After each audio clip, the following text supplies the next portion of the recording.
This is for Sue. And this will shock you. Get in here. Come on. Oh, come here, come here. How are you? How are you? All right? Yeah, good. Hang on. Got a pinch of chip. Yeah. Later on that night, you're laughing because you've got newspaper print on your chips, and you're like, "Oh, this is great," and it's like, "Yeah, it's Uncle Bob's number 2.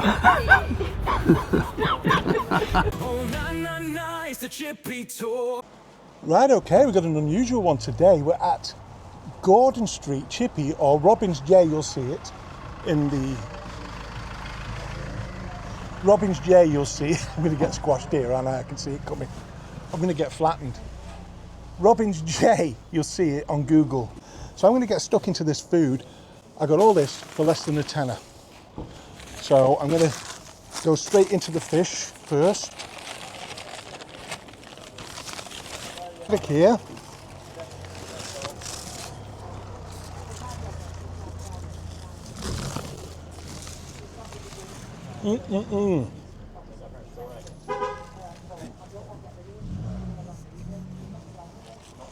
It's heaving here. Now, I got a load of scraps put on top of this.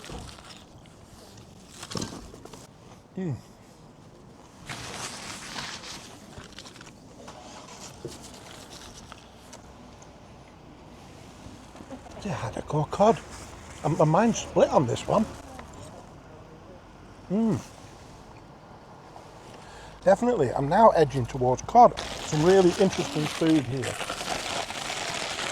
We've got just a sausage. It doesn't do battered sausage. And it's just a regular sausage.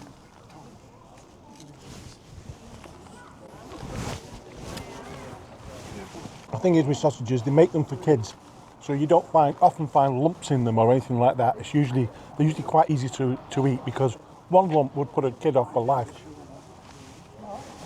Sausage is nothing super special. It's a chip shop sausage. What you expect. Though I am fond of McWhinnie's sausages. This is for Sue. And this will shock you because it's a steak pudding. Now it looks like it's been run over by the truck, but he makes them in here. He makes his own steak puddings. You're joking. No, I'm serious. So all can be forgiven. Look at that. He's got quite a thick base going on here.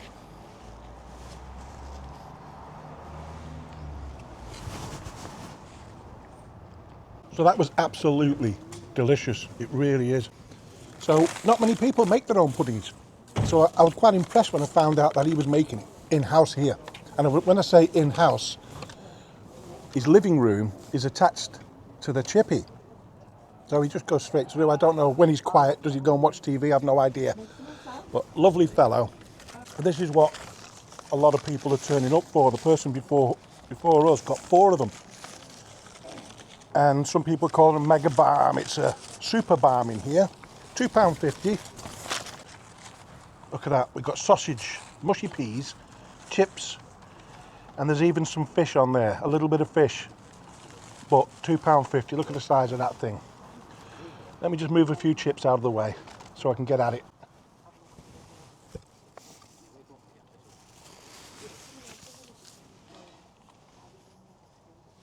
You know what?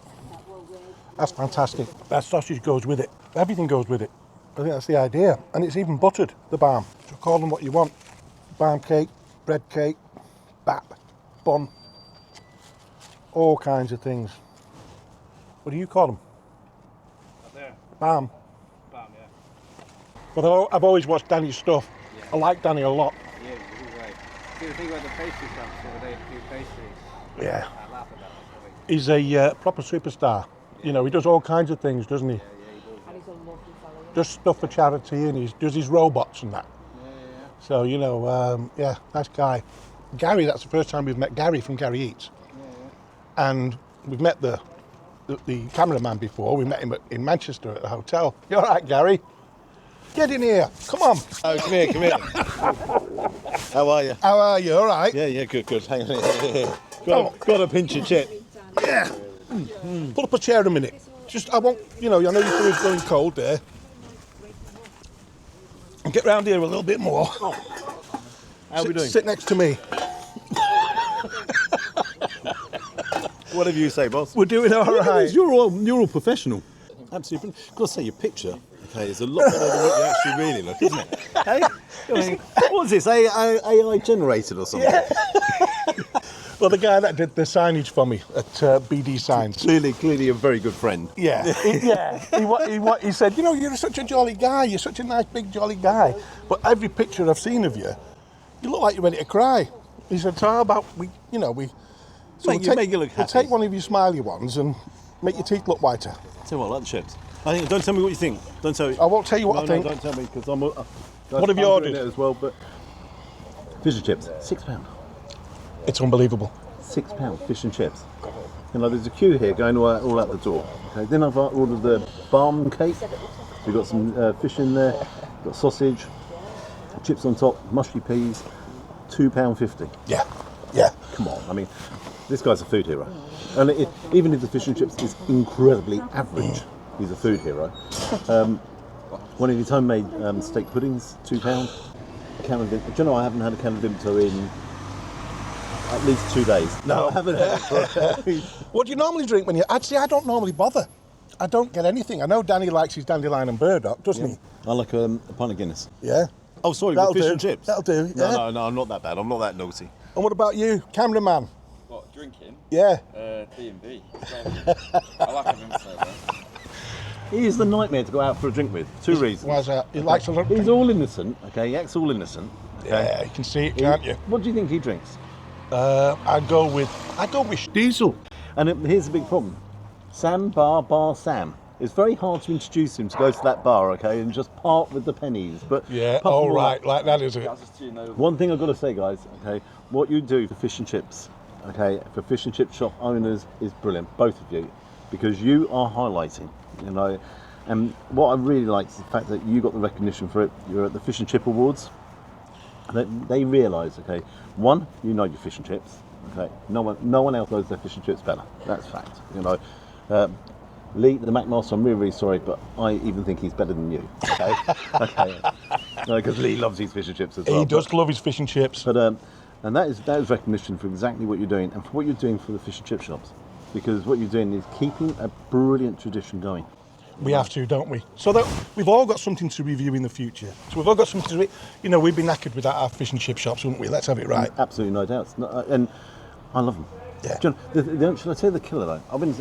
Where I lived, I lived in Kent. I went and got a small portion of chips the other day. Okay, and the guy just went, shum. And when I mean small, tiny, £4.25. And I said to him, "Is that what you get for £4.25?" He said, "Yeah." I'll just get a sandwich, mate. I said, I'll leave it. I said, I'll just get a sandwich.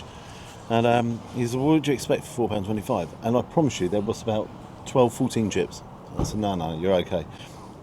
I went and got a sandwich, and this is where the food reviewing goes slightly wrong, because someone obviously mentioned who I was, and he just turned around and said, oh, no, I was only joking. Oh, no. You know, and I was like, no, mate, I've got my sandwich now, I'm just happy with the sandwich. But, Yeah. Well, I started watching you. The first video I saw of yours was in Whitby, and I think you reviewed about 3 or 4 different chippies. Five. You did five in one go. No, in 2 days. Like, Well. you know. Yeah, and they all look great. Just, you know. Which was your favourite there? Not Murgatroyd's, Trenchers. Yes. Yeah. Now I went back and actually it wasn't as good second time. Yeah. You know, and that an awful lot of it does depend on the day. You know, you can go one day, it can be absolutely top drawer, and then it just drops off the next day. You know, it does happen. So if you go to a fish and chip shop and it's not brilliant first time, give them a second chance, because it does happen. You've seen It does happen. Right, listen, I'm going to leave you because I'm going to munch into mine. I'll Lovely be back to though. s- No, yeah, I'll be back. lovely Don't to see you you, go Gary. anywhere without saying goodbye. Yeah. Right, guys, brilliant channel, brilliant guy, well, brilliant couple. Okay. What they are doing is absolutely fantastic. Thank you, Gary. Cheers. And Sam, see you in a bit. Hold on 1 second, though. Got a pinch of chip. See you in a bit, guys. So that was really nice. And that's the first time I've actually met Gary. And we've got Danny on his way down. Job lot, innit? Yeah, so how you coping? Yeah, I'm good, mate, thanks. Yeah? I'm doing all right. New baby boy? New baby. Yeah, so, loads of great photographs. Yeah, so we're out on road at the minute. Obviously, Gary's doing one today. And we did one together earlier on, and then Yeah. I've got one to do this afternoon, and he's got another one to do tonight, so we're just travelling about a bit. That's the first time I've met Gary. Yeah? And lovely fella. Yeah. You know, you don't know what to expect, do you? Like, I No. never thought you'd be taller than me. Mate, I'm liking this. And I said to Sue, I said, you know what? I said we should get about, travel a bit. We've been all over the place, like yourselves. We've been all over the place. We said we haven't really seen the UK. Yeah. Sue's barbershop had to close because of all the other barbershops that turned up around it. Why do you have a barbershop? I had a barbershop in Liverpool City Centre for nearly So where's your 30 gear? Like I could do with the trim. This. I'm waiting for this hair growth stuff to kick in with you. That's and why I then- need That's why I need a trim. Honestly, Is it doing the job? I did a video yesterday, right? Because it's all look week. thicker. That's what it is. It's thicker. But what I wanted is I wanted it to grow around here more, and it has. It's come through thicker. There's a few stragglers coming through, and it's only been 6 weeks, 7 weeks. I said to Sue, I said, you know what, mate? What's going to happen to our chippies? Yeah. And I says, you know, we're losing our traditional barbershops, Yeah. and we're going to lose our traditional chippies. You know what? So obviously, like you've just been and done this one, and I prefer the little chippies like this than all this big fancy shops that you know have had. They look nice. You see, what I've noticed is these smaller ones, they have to cater for their community. Yeah. If they don't make good fish and chips for their community, they're gone. Yeah. Whereas a lot of the big ones, especially on the coast, they rely on footfall, don't they? Yeah. Whereas little places like this, you find it's going to be with the same flavour, the same portion size, most of the time, depending on obviously the size of fish. But yeah, I mean, you know, fish and chips for me, it's one of the best things that I love reviewing, or probably the favourite that I love reviewing. But I can't do that many because I have a bit of an intolerance to batter. Oh, do you really? Yeah. It's I either never batter knew. or beef strip, and neither did I until I started getting pain and I had to have my gallbladder removed. Christ, how long ago was that? What? 6 years ago now. So I don't eat a lot of it. So when I did the thing with you, I were in agony that night because we've been tasting the batter all day long, and it killed me. But sometimes you fight through the pain, don't you, to enjoy some things that you like. And it's a good thing in a way because I lived in a fish and chip shop for 3.5, 4 years. Mum and Dad had one. So as soon as they shut the fish shop at dinner time, I was straight in. I'd get a bit of leftovers, I'd be straight on golden axe machine, putting a few crates on, you know what I mean? So I loved it. And I've become a big lad because of it, eating that, you know, the fried food all I the tell you time. what, I'm looking at some of your videos a couple of days ago and I'm thinking, geez, what a difference to how you are now. We've pulled up here and I've gone, right, because I've got another 2 hours, I'm going straight from here to Birmingham, 2 hour drive, going straight down here. So I thought, right, I'll grab half hour, and that's it. I just, whether I can rest now, and then if it's either rest or exercise or whatever, you know, if I can go for a walk with Sophie, kids I will do, as before we'll drive here, but now it's, oh no, let's walk. Things like that, and it's changed my mind, my mentality as well, towards things, but yeah, no. Well, I now know if I need to, we You like this, don't you? I do, mate. See, there's a hole here, Right. yeah, and a hole that in the for brolly? table. That's for the brolly, that covers the whole area. If it's not too windy. I've got the stand and everything, but yesterday I forgot the stand. So the brolly was out the window, otherwise it'd have been like a scene from Mary Poppins. Yeah, when I first started using table, we did a place in Sheffield called Unitburg, and we looked a right bunch of idiots because we turned up with table and then been and brought a concrete chuffing block on floor with a brolly at side of us, right? But it was like so heavy to carry about. It took me ages to set up. I used it once. I thought I'm not doing that again. I've seen you get soaking wet at Now times. I just get wet in rain. Fish and chips back in the day. You'd have, you know, he'd have a sign up at window, and all these guys would come and fetch the newspapers. They won't do it now because they've realised that they're all sat on the toilet reading paper. I say that to people, I said, you don't know where those papers have come from. They're usually at the side of the bog, aren't they? They sat it, and then you know, your dad's reading it, he's wiping his backside, and then later on that night you're laughing because you've got newspaper print on your chips, and you're like, well, this is great, and it's like, yeah, it's Uncle Bob's number 2. It's right though, isn't it? Nobody, I don't think anybody used new papers, did they? But New no, mate, newspapers. it's nice to see you both. And I love it when we just bump into each other. But yeah. Is he doing a review right now? Yeah. And you know what? I'm going to show my face in his review.